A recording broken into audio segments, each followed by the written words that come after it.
गांव में रामकली की हवेली अपनी भव्यता और पुराने किस्सों के कारण प्रसिद्ध थी। रामकली, जो पूरे गांव में सख्त सास के रूप में जानी जाती थी, उस हवेली में अपनी बहू पूजा के साथ रहती थी। पूजा एक सीधी सादी लड़की थी, जिसने अपने ससुराल में कभी किसी से ऊंची आवाज में बात नहीं की थी। लेकिन रामकली को पूजा की ये सरलता पसंद नहीं थी। वह हमेशा पूजा पर हावी रहने की कोशिश करती, उसे ताने मारती और हर काम में दोष निकालती। हवेली बहुत पुरानी थी और गांव के लोग कहते थे कि उसमें एक चुड़ैल का साया है। लेकिन रामकली इन बातों पर हंसती थी और पूजा भी इन अफवाहों को महज अंधविश्वास मानती थी। हालांकि हवेली के कुछ हिस्से काफी समय से बंद पड़े थे और उन कमरों से कभी-कभी अजीब आवाजें आती थीं।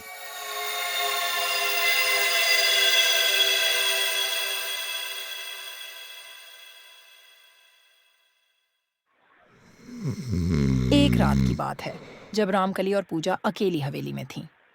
रामकली अपने कमरे में आराम कर रही थी और पूजा रसोई में काम कर रही थी। अचानक हवेली में बिजली चली गई।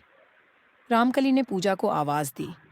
पूजा, ये लाइट क्यों चली गई? जल्दी जाकर देख क्या हुआ है। जी माँ जी, अभी देखती हूँ। पूजा डरते डरते हवेली के नीचे के हिस्से में गई, जहाँ बिजली का मीटर लगा हुआ था। मीटर के पास पहुँचते ही उसे लगा जैसे कोई उसके पीछे खड़ा है। उसने मुड़कर देखा, लेकिन वहाँ कोई नहीं था। उसने हिम्मत जुटाई और मीटर को ठीक करने लगी। तभी उसे किसी के हंसने की आवाज सुनाई दी। आवाज सुनकर पूजा के रोंगटे खड़े हो गए। उसने तेजी से काम किया और जैसे ही उसने मीटर को ठीक किया, लाइट आ गई।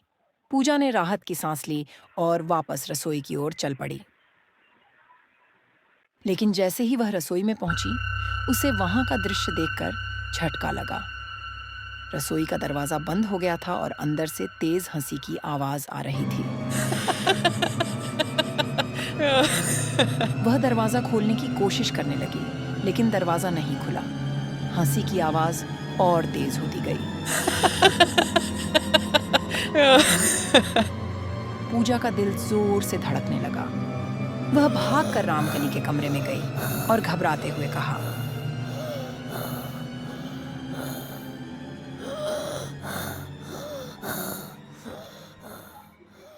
माँ जी, रसोई का दरवाजा बंद हो गया है और अंदर से कोई हंस रहा है। रामकली ने पूजा की बात को मजाक में लेते हुए कहा, तू पागल हो गई है क्या? चुड़ैल उड़ैल कुछ नहीं होती। चल, मैं खुद देखती हूँ। रामकली अपने सख्त अंदाज में रसोई की ओर बढ़ी और दरवाजा जोर से धक्का देकर खोल दिया। अंदर कुछ नहीं था, सब कुछ सामान्य था। रामकली ने पूजा की ओर मुड़कर कहा, देख, कुछ भी नहीं है, तू बेवजह डर रही है। लेकिन पूजा की नजरें रसोई के एक कोने पर टिकी थीं, जहां अचानक एक परछाई दिखी। वह परछाई धीरे धीरे साफ होने लगी और उसमें एक औरत का चेहरा उभरने लगा। उसका चेहरा विकृत और डरावना था और उसकी आंखों में एक भयानक क्रोध था। रामकली ने भी उस परछाई को देखा और पहली बार उसके चेहरे पर डर के भाव आए। परछाई ने ठंडी और भयानक आवाज में कहा, तुमने मेरी जिंदगी को नर्क बनाया था और अब मैं तुम्हारे लिए नर्क बनकर आई हूं। पूजा की हिम्मत जवाब दे रही थी, लेकिन उसने रामकली का हाथ पकड़ लिया। रामकली को अब समझ में आ रहा था कि यह कोई और नहीं बल्कि उसकी पुरानी बहू सविता की आत्मा थी, जिसे रामकली ने अपनी कठोरता और तानों से परेशान करके मार दिया था। सविता की मौत को आज भी गांव वाले एक रहस्य मानते थे, लेकिन सच्चाई केवल रामकली जानती थी। रामकली घबराते हुए बोली, सविता, तुम? सविता की आत्मा ने ठंडी हंसी के साथ कहा, हाँ, मैं। तुमने मेरी आत्मा को इस हवेली में कैद कर दिया और अब मैं तुम्हें चैन से जीने नहीं दूंगी। रामकली ने पूजा की ओर देखा और कहा, हमें यहाँ से भागना होगा। लेकिन जब उन्होंने दरवाजे की ओर कदम बढ़ाए, तो दरवाजा अपने आप बंद हो गया। सविता की आत्मा हवा में लहराने लगी और उसकी आवाज गूंजने लगी। तुम मुझसे बच नहीं सकती रामकली। अब समय आ गया है कि तुम भी वही दर्द महसूस करो जो मैंने सहा था। पूजा ने रामकली को बचाने की कोशिश की, लेकिन सविता की आत्मा ने उसे दूर फेंक दिया। रामकली अब पूरी तरह से सविता की आत्मा के चंगुल में थी। वह रोने लगी और माफी मांगने लगी। मुझे माफ कर दो सविता, मैंने जो भी किया वह गलत था। सविता की आत्मा ने हंसते हुए कहा, अब माफी का कोई फायदा नहीं। तभी पूजा ने अपनी हिम्मत जुटाई और भगवान का नाम लेते हुए एक पवित्र मंत्र पढ़ना शुरू किया। जय हनुमान ज्ञान गुण सागर, जय कपिस्तिहु लोक उजागर, भूत पिशाच निकट नहीं आवे, महावीर जब नाम सुनावे।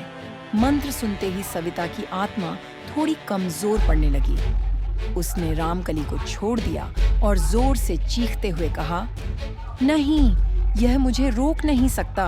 पूजा ने मंत्र पढ़ना जारी रखा और अंत में सविता की आत्मा धुआं बनकर गायब हो गई। हवेली में शांति छा गई, लेकिन पूजा का दिल अभी भी तेजी से धड़क रहा था।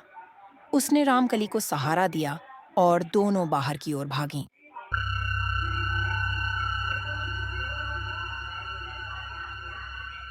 बाहर आते ही हवेली के दरवाजे खुद ब खुद बंद हो गए और अंदर से किसी के रोने की आवाज गूंजने लगी।